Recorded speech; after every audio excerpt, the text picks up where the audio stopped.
Hey guys, if you like my videos, please like and subscribe to my channel. I would really appreciate it, thanks. And also let me know where y'all are watching from and at what time. I'm curious. The air was chilly with the promise of rain as my father and I trudged deeper into Pine Hollow, our boots crunching against the damp undergrowth. The sun hung low behind a canopy of dense pine trees, casting long shadows that danced with every shift of the wind. "Stay close, Nate," Dad said, his voice barely above a whisper. "This isn't a place to wander off." I nodded, tightening my grip on the borrowed rifle slung over my shoulder. Hunting wasn't exactly my thing, but these trips were important to him. They were a chance for us to bond, to carve out a few precious hours away from the humdrum of daily life. "See those tracks?" Dad pointed to a trail of hoofprints leading deeper into the woods. "Deer. Probably 2 of them. Looks fresh." He knelt down, inspecting the prints with the expertise of someone who had spent his entire life in these woods. "They're close." The thought of shooting a deer made my stomach churn, but I didn't say anything. I wasn't here to hunt. I was here for him. As we moved deeper into the forest, the world grew quieter. The usual rustle of squirrels and chirping of birds faded, replaced by an almost oppressive silence. Even the wind seemed to hold its breath. "Dad," I said softly, "is it always this quiet out here?" "Not usually," he replied, his brow furrowing. "Stay sharp." The trail led us to a small clearing, surrounded by towering pines that seemed to loom closer with every step.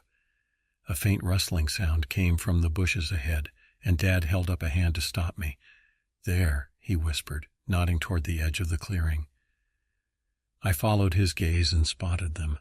A pair of deer grazing near the tree line. They were large, their antlers stretching skyward like twisted branches. Dad gestured for me to take the shot, but before I could raise the rifle, something changed. The deer's heads shot up in unison, their ears twitching. They turned sharply, staring into the shadows with an intensity that made my skin prickle. "What are they looking at?" I whispered. Dad didn't answer. His eyes were fixed on the same spot, his grip tightening on his rifle. The deer suddenly bolted, their hooves pounding against the earth as they disappeared into the underbrush. A low, almost imperceptible hum filled the air, sending a shiver down my spine. "What was that?" I asked, my voice barely audible. "Not sure," Dad muttered, his eyes scanning the tree line. "Let's move." We pushed through the undergrowth, following the trail the deer had left behind. The hum had faded, but an uneasy feeling lingered in its place. Dad stopped abruptly, holding up a hand. "Nate," he said, his voice low, "look over there." I squinted through the fading light and saw it, a deer standing perfectly still, its body partially obscured by the trees. It was one of the same ones we'd seen earlier, I was sure of it. "Why isn't it running?" I asked. "Don't know," Dad replied, stepping closer. "Something's not right." The deer remained motionless, its head tilted at an unnatural angle. Its eyes glistened in the dim light, unblinking. It wasn't grazing, wasn't moving, just staring. "Is it sick?" I asked, my voice trembling. "Maybe," Dad muttered, though he didn't sound convinced. "Let's keep moving, give it space." We edged around the deer, careful not to get too close. Its eyes followed us as we passed, and I could feel its gaze boring into my back long after it had disappeared from view. By the time we reached camp, the sun had dipped below the horizon, leaving the forest bathed in shadows. We worked in silence, setting up our tents and preparing a modest dinner of canned beans and jerky. The strange encounter with the deer weighed heavily on my mind, but I didn't bring it up. Dad seemed distracted, his usual calm demeanor replaced with a quiet tension. After dinner, I retreated to my tent, zipping up the flaps and settling into my sleeping bag. The night was cold, and the sounds of the forest, crickets, distant owl calls, were a welcome comfort. I must have drifted off because the next thing I knew, I was awake, my heart racing. Something had roused me, though I couldn't say what. The tent was dark, save for the faint glow of moonlight filtering through the fabric. My ears strained against the silence, and then I heard it. A rustling sound just outside. I froze, my breath catching in my throat. It was probably an animal, I told myself. A raccoon, maybe, or a hare. But then I heard it, a voice. It's breathing, though only barely. My blood turned to ice. The words were clear, spoken in my father's voice. But they were wrong, flat and emotionless, like someone reciting a line from a script. "Look down there at its chest," the voice said again. I clenched my fists, my mind racing. It had to be Dad. He must have been sleepwalking or playing some kind of twisted joke. Summoning my courage, I unzipped the tent and stepped outside, the cold air biting at my skin. I raised the lantern, casting its light across the clearing. "Dad," I called softly. The camp was empty. I turned in a slow circle, the lantern's light flickering as I scanned the shadows. Dad's tent was zipped shut, the faint sound of his snoring coming from within. The rustling came again, this time from the trees. My stomach churned as I moved toward the sound, every instinct screaming at me to turn back. "Dad," I called again, louder this time. The forest seemed to hold its breath. Then from somewhere deep within the shadows I heard it, a low guttural growl. I froze, the lantern shaking in my hand. The growl grew louder, closer, and I took a step back, my pulse thundering in my ears. And then, as suddenly as it had started, the sound stopped. I stood there for what felt like an eternity, waiting for something, anything to emerge from the darkness. But the forest remained still. Shaking, I returned to my tent and zipped it shut, my heart pounding. Sleep didn't come easily that night. Morning brought a pale gray light to Pine Hollow. The trees cast long shadows across the damp forest floor, and a thin mist clung to the air. I crawled out of my tent, stiff and tired, to find Dad already awake, crouched by the remnants of last night's fire. He looked up as I approached. "Rough night?" he asked, his tone casual but his eyes sharp. "Yeah," I admitted. "Did you hear anything around camp?" He shook his head, tossing a handful of dirt over the coals. "Nothing unusual. Why?" I hesitated, the memory of the voice still fresh in my mind. "I thought I heard you outside, talking." He frowned, standing and brushing his hands on his pants. "I didn't leave my tent last night. What did you hear?" I told him, though I left out the growling. He listened without interrupting, his expression growing darker with every word. "Probably just your imagination," he said when I finished, but the tightness in his voice betrayed him. "You don't believe that," I said. "Do you?" He sighed, glancing toward the trees. "This place, it can mess with your head. Makes you see and hear things that aren't there." "But the deer," I pressed. "And the voice." I said, "Drop it," he snapped, his voice harsher than I'd ever heard it. He softened almost immediately, running a hand through his hair. "Pack up your things. We're heading out." We moved quickly, dismantling the campsite and packing our gear. Dad's usual easy pace was gone, replaced by an urgency that made my stomach churn. The unease I'd felt the night before was back, stronger now, like a weight pressing down on my chest. As we made our way through the forest, I couldn't shake the feeling that we were being watched. Every rustle of leaves, every snap of a twig sent my pulse racing. I kept glancing over my shoulder, half expecting to see something emerge from the shadows.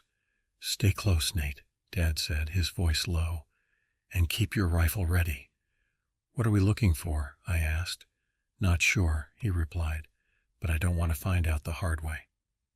We were skirting the edge of a large pond when we saw it, a stag standing in the shallows, its massive antlers dripping with moss. Its body was still, but its head turned slowly to watch us, its eyes glinting like wet stones. Dad stopped in his tracks, his grip tightening on his rifle. "Don't move," he murmured. The stag's gaze shifted between us, its nostrils flaring. It took a step forward, the water rippling around its legs. "Is it sick?" I whispered, my voice barely audible. Dad didn't answer. He raised his rifle, aiming at the creature, but he didn't fire. The stag's head tilted, its antlers casting jagged shadows across the pond. Then it spoke. "You wouldn't leave me behind." The voice was human, but wrong, flat and distorted, like a recording played at the wrong speed. My legs felt like they were rooted to the ground. "Run, Nate," Dad said, his voice trembling. "Now." I didn't need to be told twice. I turned and bolted, my heart pounding as I tore through the underbrush. Behind me I heard the sharp crack of a rifle, followed by a guttural roar that made my blood run cold. Branches whipped against my face and my breath came in ragged gasps. I didn't dare look back. The roar echoed through the trees, closer now, and I pushed myself harder, my legs burning with the effort.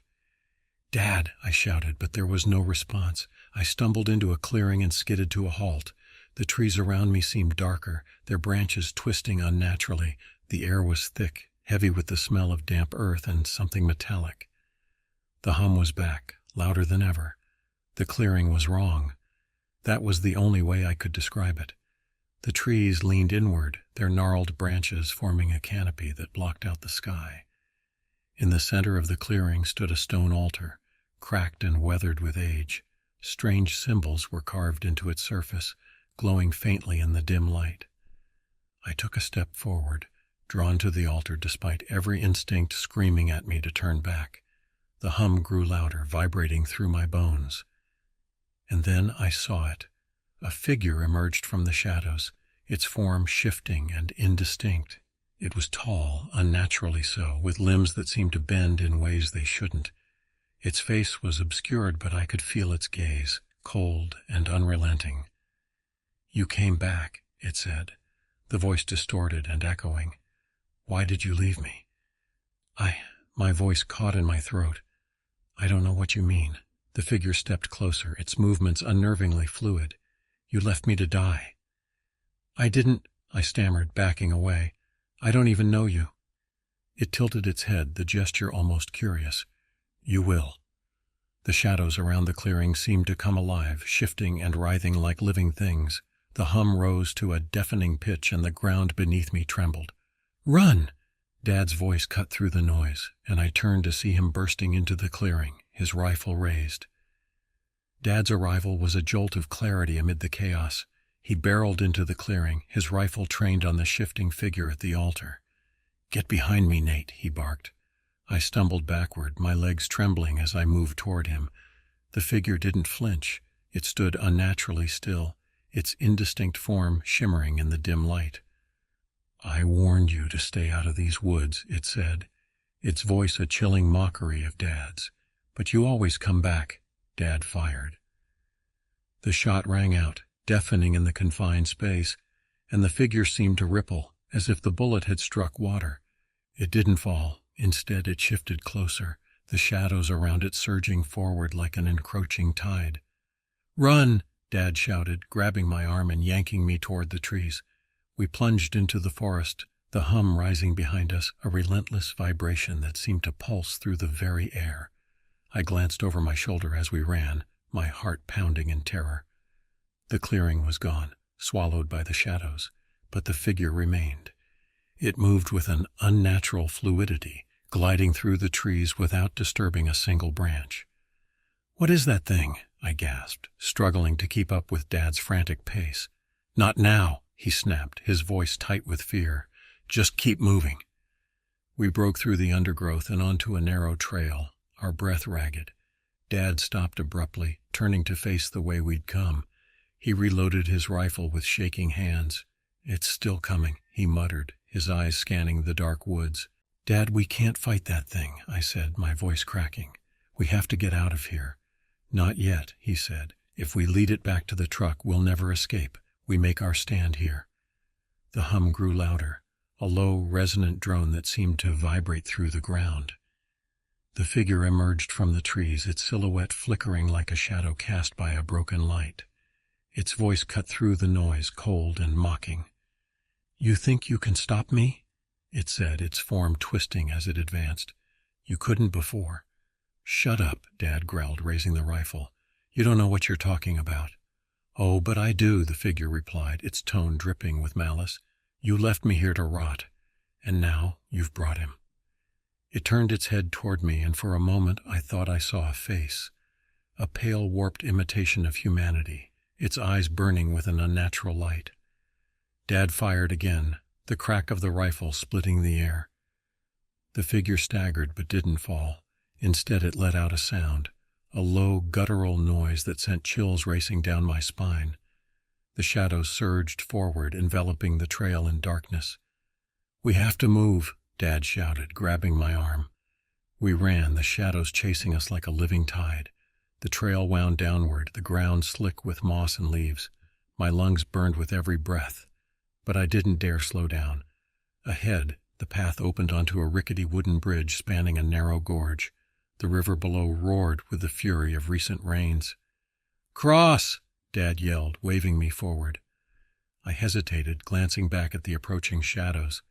The figure was closer now, its movements unnervingly smooth.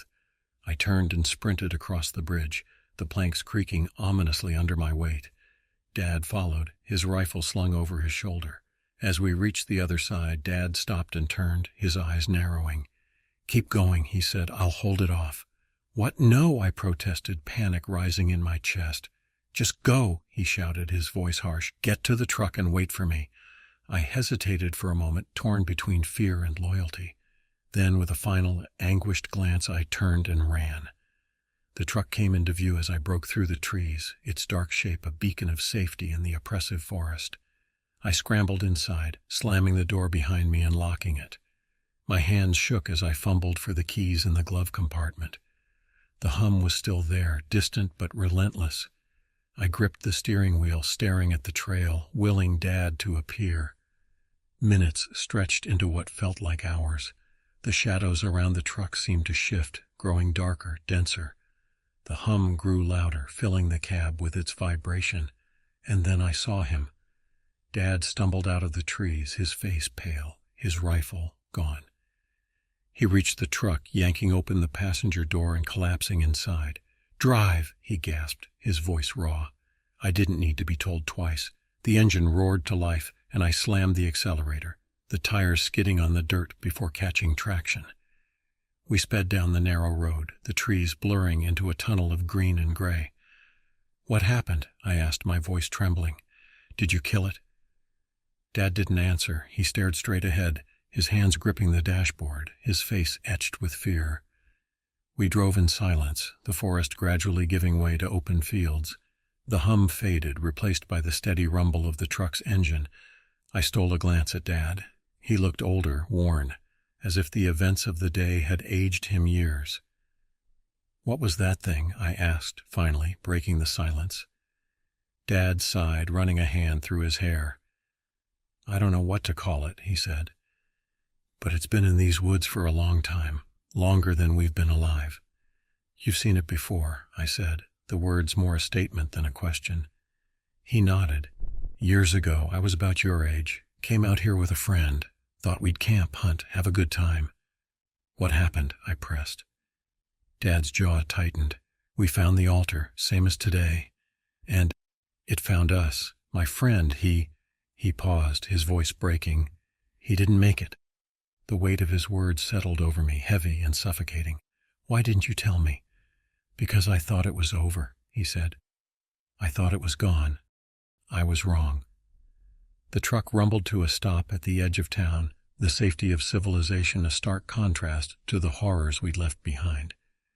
But even as we stepped out, I couldn't shake the feeling that the shadows were still watching. "What now?" I asked, my voice hollow. Dad looked out at the horizon, his expression grim. "We stay out of the woods," he said, "and we don't look back." But deep down I knew it wasn't that simple. The hum still echoed faintly in my ears, a reminder that Pine Hollow wasn't done with us. Not yet.